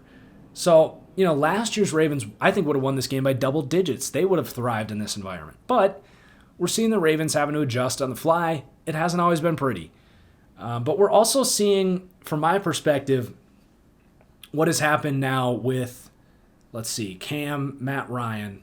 This is now the 3rd MVP candidate since I've started my channel, so this is year 5, that we've seen this exact same trajectory. A quarterback comes out, best case scenario season, wins the MVP, and I say, overrated. Really great season. This was best case scenario, but this is a quarterback that's going to come back to the mean. They don't have the elite passing traits that you need to be a consistent quarterback on a year-to-year basis. I said it about Matt Ryan, I said it about Cam Newton, and I said it about Lamar. So Lamar is going to come back to earth. They're going to have to find other ways to win, and that's what we're seeing, and it has not always been pretty. I projected them to win 11 games this year. It looks like that's about where they're on course to win. So, we'll see the rest of their season play out, I guess. They have some adjusting to do. They lost Ronnie Stanley. Their pass protection's been bad. They don't have receiving options. Lamar is not the kind of passer that's going to carry a passing game. So they got a lot to figure out. Their defense is really good. I still think they're a top tier, or at least a top echelon team in this league. The Chiefs are kind of in the top tier. The Ravens obviously aren't in that tier, but I think they're going to refocus here. They got to play the Titans this week. It's not going to be an easy game, and then they got the Steelers after that. So a really tough stretch for Baltimore, but I think they'll be all right. They'll make the playoffs. They probably aren't winning their division because Pittsburgh's so far ahead. But as for the Patriots, they're making things interesting. They're maybe a little bit too far behind to be a playoff team, but they'll probably finish about 500. They're doing what Bill Belichick teams do. They figure things out as the year goes on. They identify their strengths, their weaknesses. They scheme towards their strengths. They scheme away from their weaknesses, and we're seeing that with Cam Newton and this offense. Now, you could say it was the conditions, but Cam looked, honestly, not much different in these conditions than, to me, he's looked over the majority of this season, other than that miraculous Seattle game, and that is really smart quarterback, takes care of the football, accurate in the short game, can be effective as a runner, but if you need him to throw the ball more than 15 yards downfield, you better give him the cleanest pocket you can possibly draw up, and even then, you're holding your breath that he can get it there and get it there accurately. It does not help, obviously, that you don't have receivers creating separation, but they've established this run game. They've got their offensive line, which is unbelievable. Damian Harris has emerged as a player for them. They've got Jacoby Myers, who's kind of their passing game. It's Cam to Jacoby Myers over the middle of the field. They're going to get Julian Edelman back, so maybe they could have a nice two-man game with Edelman. And well, actually, I don't know for sure if Edelman will be back, but if they do, you might have a nice two-man game between those two guys. I don't think Edelman's out for the year. Maybe he is. Let me know. But yeah, that's the wrap on that game. And then we have Minnesota at Chicago. Let's start with Chicago here. I had my fun with Bears fans. Bears are who we thought they were. They've now lost like 4 straight. The offense sucks. It might be the worst offense in football. Ryan Pace, the general manager here, I don't think he's terrible at his job, but he has just one really big flaw, and that is he hasn't been able to get a quarterback here. Missed on Trubisky. Fool me once. You decide to go with Nick Foles as your saving grace when there's better options available. You could have got Cam Newton. You could have brought in Jameis Winston. You can't tell me that would have been worse than Nick Foles. You could have drafted a guy. Wouldn't have been ideal, but I mean, frickin' what we've seen from Jake Luton is probably better than what we're seeing here right now. I mean, really, Nick Foles was your only alternative. Man, I just don't know. I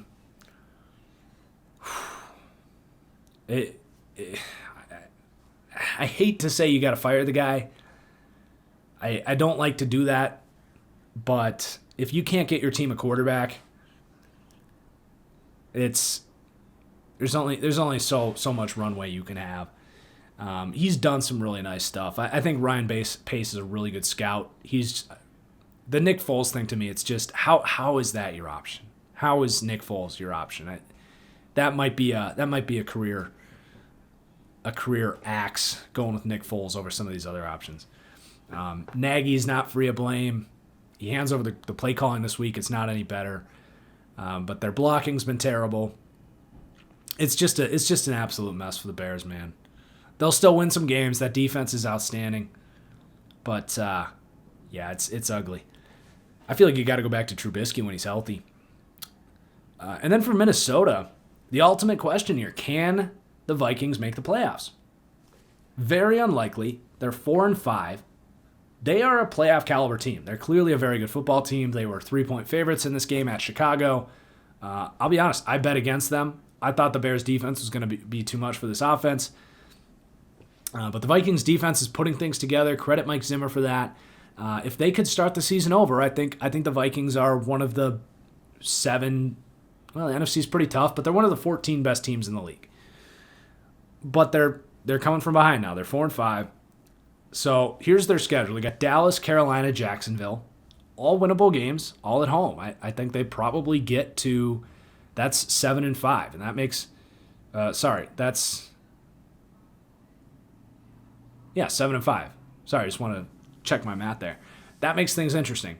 But the final 4 of the year is really tough. You got to go to Tampa Bay. You got Chicago again. I would think they win that, but I still think that Chicago's defense has shown that they can slow down Minnesota really well. Minnesota and Tennessee are very similar in that they thrive off of big plays.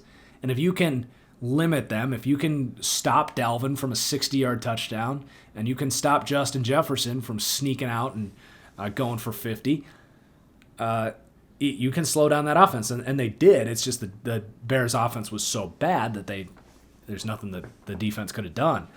And then they have to go to New Orleans, who, to me, by week 16 is going to be red hot, fighting for the 1 seed. And then at Detroit. So, to me, I'm looking at the at Tampa Bay and at New Orleans game. To me, you got to win. You got to win one of those just to get to 10-6. And I don't know if 10-6 gets you in the NFC.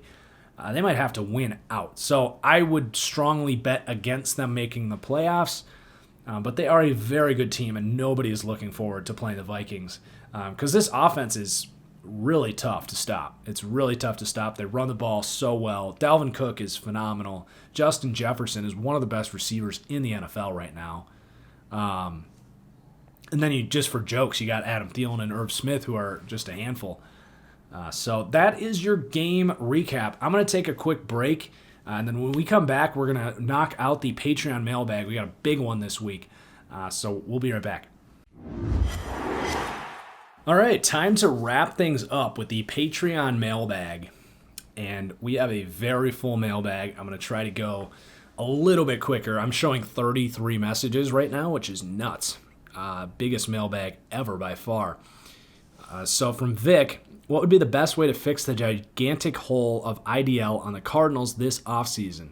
It's really sus and doesn't look to be getting much better. Well, luckily that's a very easy position to repair. You got your Dave Gettleman grinders all around the league.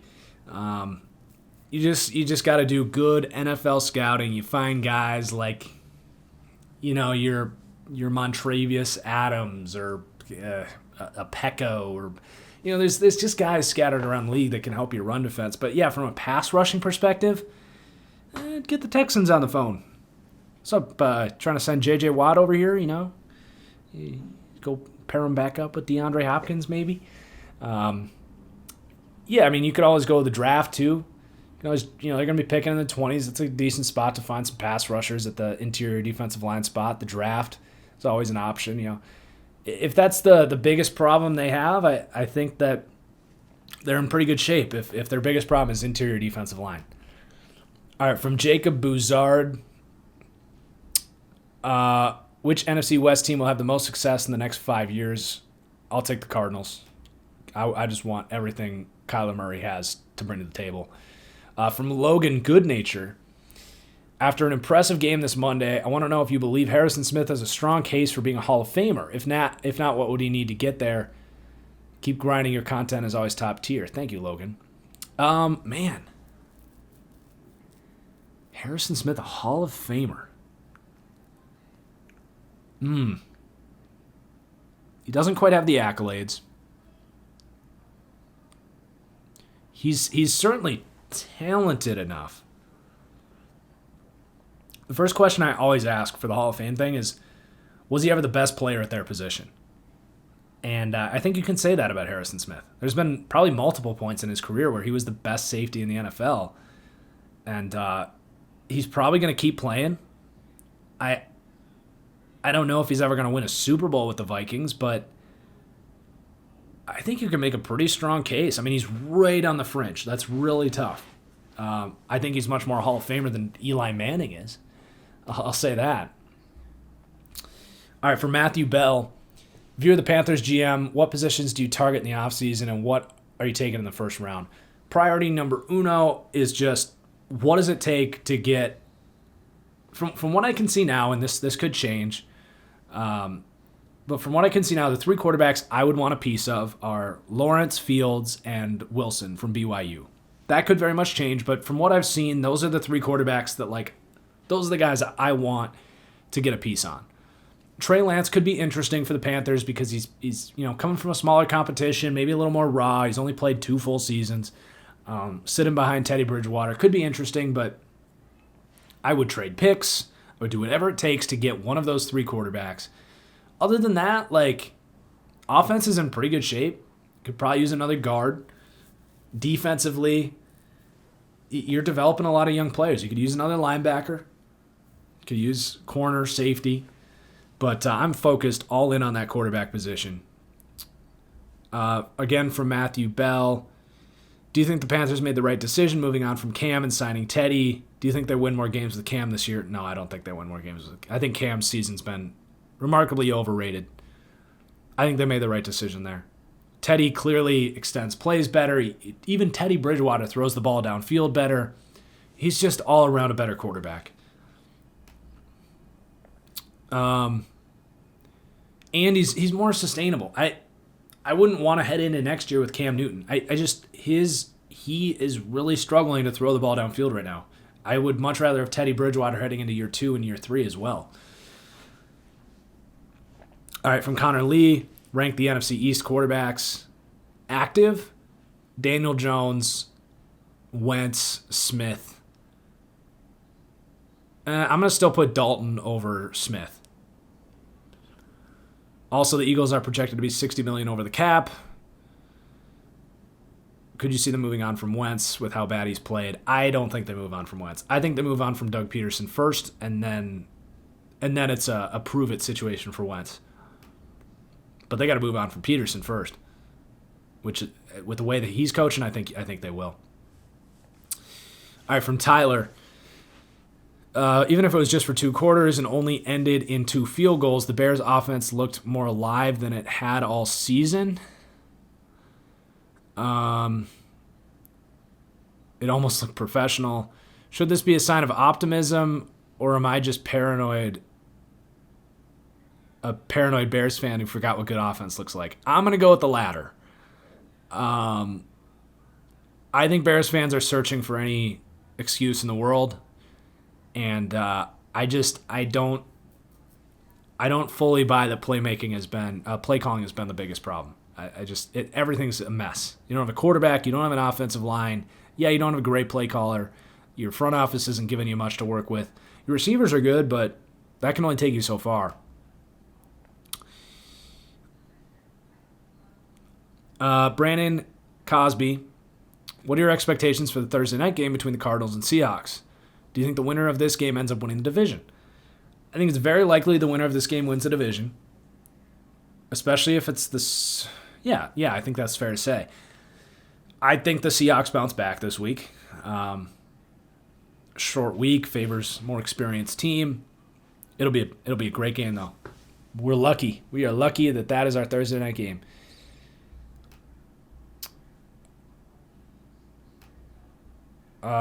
Captain Chaos says mailbag question through here. Yep, this is where you can send them moving forward. Okay, Logan. Thanks for the best football contact out there. Keep it up. You're welcome. Content, not contact. What do you think of Cliff as a coach, especially the discipline side of coaching and the play calling? Haven't been all that impressed. The Cards have been top 5 in penalties. He's also had really lows in play calling, especially in late downs with short distance. Do you think his lack of awareness or just him getting inside of his own head could be another reason for the inconsistent Cardinals offense? As for the penalties, do you think that this goes against him or just a young team with a younger scheme? Could we see him in the future being put on the hot seat once we have to pay Kyler and a roster around him? I would say that Cliff's done a pretty good job. He's got a creative scheme. Yeah, he hasn't been perfect. I don't think he's excellent, but I think you look around the league and you could do a lot worse than Cliff Kingsbury. They have a system that works for them. He tries to do a little bit too much sometimes. You know, some of those runs he draws up are really ugly. He'll learn in time what he can and can't get away with. I think the jury's still out. We'll learn a lot about him. We'll learn a lot about him on Thursday. We'll learn a lot about him when they make the playoffs. It's a young team. There was always going to be growing pains. They've, I would say, exceeded expectations. The expectations are only going to continue to climb, though. So I would say that he's doing a good enough job right now. But as time goes on, I do think that they gotta be more sound. They gotta be more technically sound, more attention to details. But I think he gets a lot out of Kyler's feet. They've used DeAndre Hopkins really well from the get-go. That doesn't always happen when teams acquire new receivers. So I would say I more like him than don't like him, but the jury is still a little bit out. All right. From Ty, how did I become an analyst for PFF? Pretty simple. I applied online at, I believe it's pff.com/jobs. Let me confirm that real quick. It's either pff.com/jobs or profootballfocus.com/jobs. Yep. pff.com/jobs. Apply in like March or April, and most people will get a self-taught instruction manual, and you have to teach yourself how to do the it's called player participation. If you pass the first test, you'll get another test. If you pass that test, you have to pass a third test, and then if you clear that, you get an interview. So, excuse me for that. It's all online, And it's it's a great place for opportunities. I will say that if you know your football, you will have a really good chance at a job at PFF. Justin Oakes. I feel bad for saying this as an Eagles fan, but I would rather watch this team miss the playoffs, get a high pick, and hopefully fire Doug Peterson than watch them get beat by 20 points in the wild card round. Do you think the Eagles would be better off long term if they were to miss the playoffs this year? Yeah, because I think that's actually a really great point, because I think you would fire Doug Peterson and you would have a better draft pick. Those are two better outcomes than getting blown out by the Rams or the Cardinals or the Seahawks or whoever it ends up being at that 5 seed. So yeah, I definitely think if you want to be a realist, that's the best case scenario for the Eagles. And you just hope to come back healthy with a new coach and just kind of a clean mental slate. I mean, look what the Niners getting Nick Bosa did for them. If the Eagles get a top 10 pick and then they bring in, I don't know, just off the top of my head, I'm just spitballing, Jamar Chase or something, that'd be incredible. All right, from Ray. Is it in the Browns' best interest for them to finish 9-7, miss the playoffs, and give them a greater chance at a linebacker in the first round? No. That's a little different than the Eagles, where it's like if they win 5 games, they're maybe picking 10th. With the Browns, it's like you're either picking 14th or 18th. No, I think the Browns' biggest thing is momentum, culture. Talent is not a problem for the Browns. And especially if linebacker is your problem, you don't need the 14th pick versus the 18th pick to get a linebacker.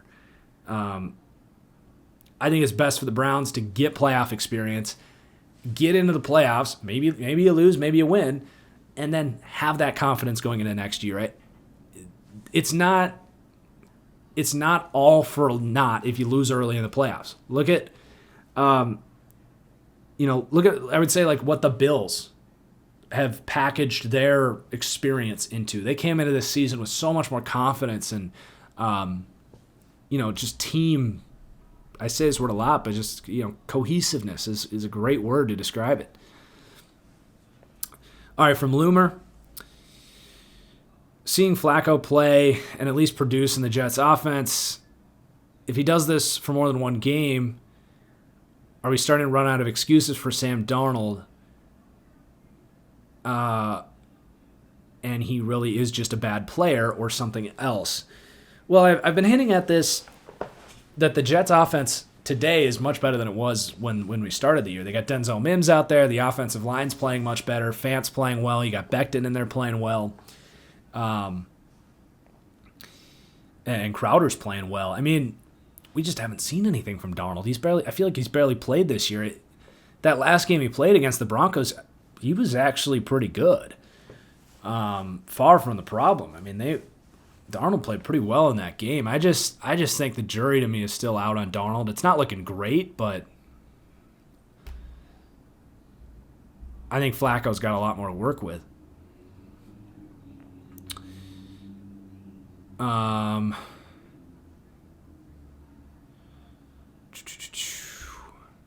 Okay, from Lions. What do you think about Braden Coombs being a head coach in the NFL? He's the Lions special teams coordinator, and our special teams have been the best side of the ball for a year long. It seems kind of unlikely to me. Special teams coordinator out of Detroit becoming a head coach. I don't know much about him, though, so maybe. I guess. He could interview really well. From Scott Nance. How well has Antonio Brown been playing? Where do you think he would rank among other wide receivers? This is really tough to answer. Jury's still out on how he's playing. He's looked good. He is separating very well. He's been quick with the ball in his hand. I've seen very little to say that he isn't his old self, if that makes sense. But I haven't seen enough to say that he is. If he is his old self, he is very well could be the best receiver in the NFL. We haven't seen him play for over a year, so we're kind of learning. He's up there in age. I would say there's a good chance he's a top 10 receiver in the NFL. There's a slim chance he's a top 3 receiver in the NFL, and there's like a 20% chance he's just a good kind of maybe Emmanuel Sanders 2 years ago, like a smaller, good separator, good with the ball in his hands, kind of that good quality number 2 option. I don't think he's anything less than that, though.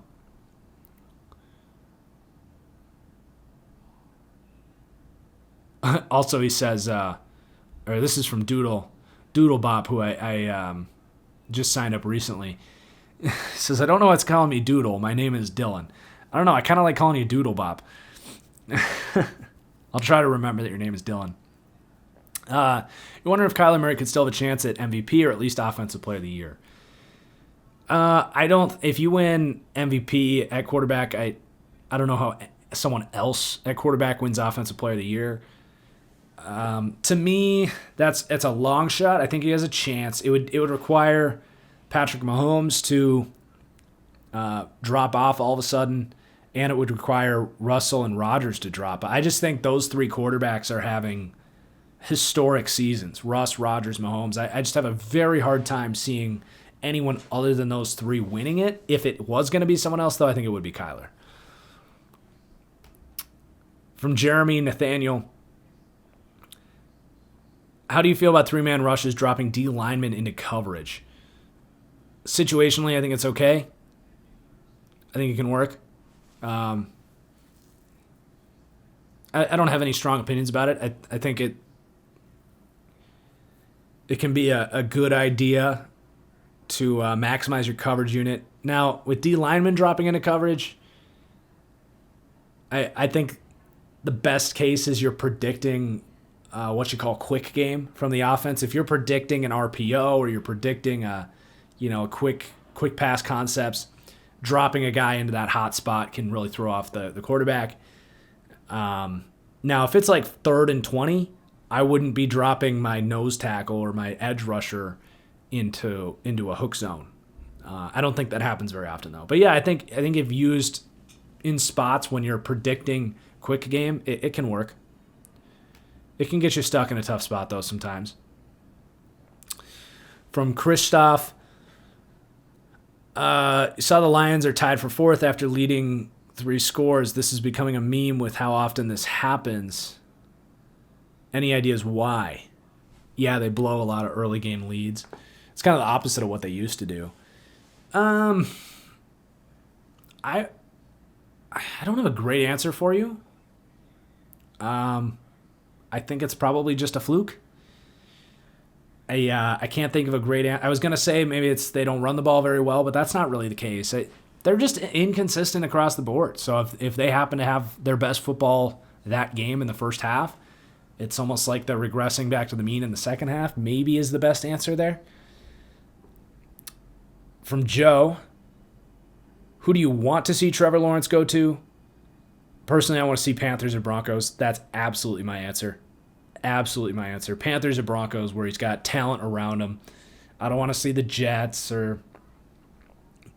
it's really just the Jets, but...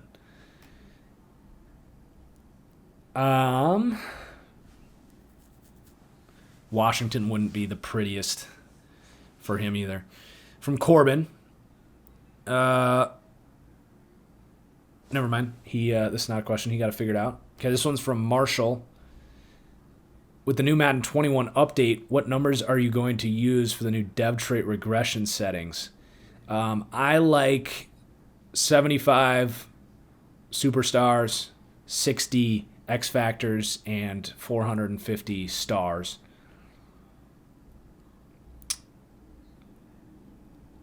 From Scott Nance. Could you let me know how to send in a question? Just like this, except lead with mailbag question and then start your question.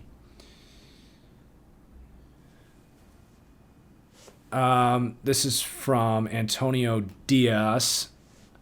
According to the remaining schedule, who do you see being the less productive out of these 3 wide receivers, fantasy football wise?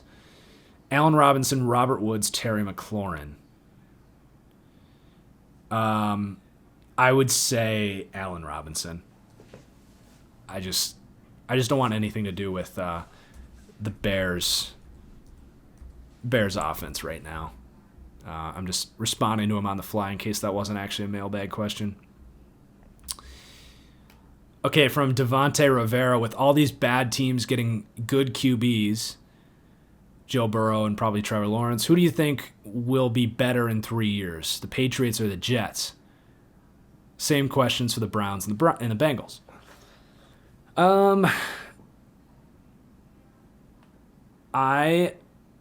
If let's say Trevor Lawrence goes to the Jets,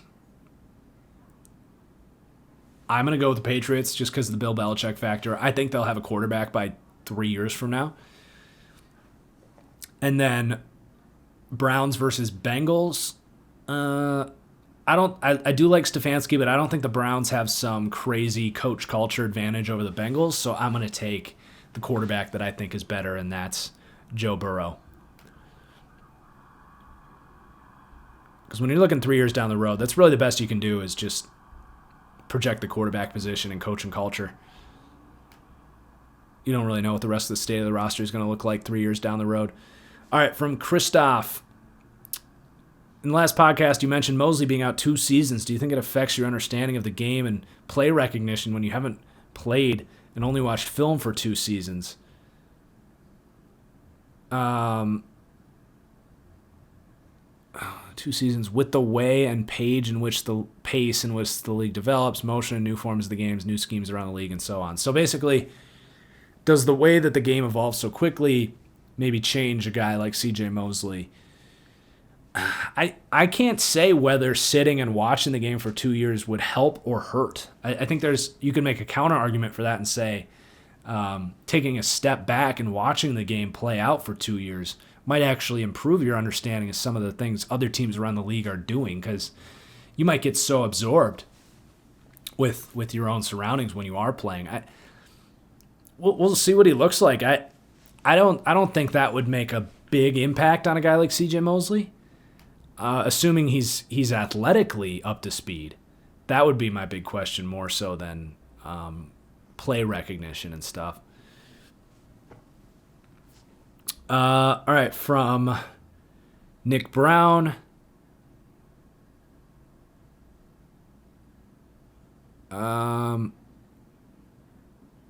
Could you break down every NFL team's offensive and defensive scheme and compare these schemes?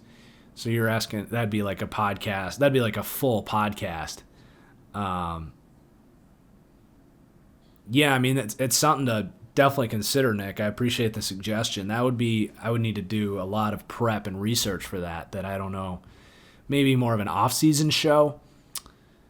Probably not something I could put together before the season's over, just because of timing-wise. But yeah, that's a great suggestion for a show. Spencer asks, this is the last question here, do you think the Steelers' success with the receiving core is more of a product of the front office or the coaching staff? And do you think Randy Fitcher or Ike Hillard, our wide receivers coach, could be on the move? Anytime you have a great culture, you got to be worried about your coaches getting poached. I don't know if Randy Fitcher necessarily has done amazing things to warrant an offensive coordinator or a head coaching hire, but yeah, maybe Ike Hillard could be someone people keep an eye on there. I've talked about this before, actually, but I'll go over it again. A big reason a team like the Steelers is so good at finding receivers is they know what kind of traits they're looking for, and they have a lasting, sustainable culture of communication from the coaching staff up through the front office and kind of what you're looking for. Like, picture working in any job. If you're doing something very specific, there's going to be little ticks and things that you see and need for what you're trying to get done, if that makes sense. So the Steelers coaches have certain traits they're looking for. So they want a physical guy. In guys like Juju, Chase Claypool, they want that guy. They had Hines Ward. They moved to Juju. I think they're going to transfer from Juju to Chase Claypool with that big physical tone setter perimeter player. They saw that in Chase Claypool. They went after that trait, I think. With Antonio Brown, they saw a really quick-footed playmaker with the ball in his hands. They did that with Deontay Johnson. They saw the athletic traits. They saw the foot speed, the ability to separate a guy really good and quick with the ball in his hands. I think James Washington is another guy that they saw the physical perimeter player that they want.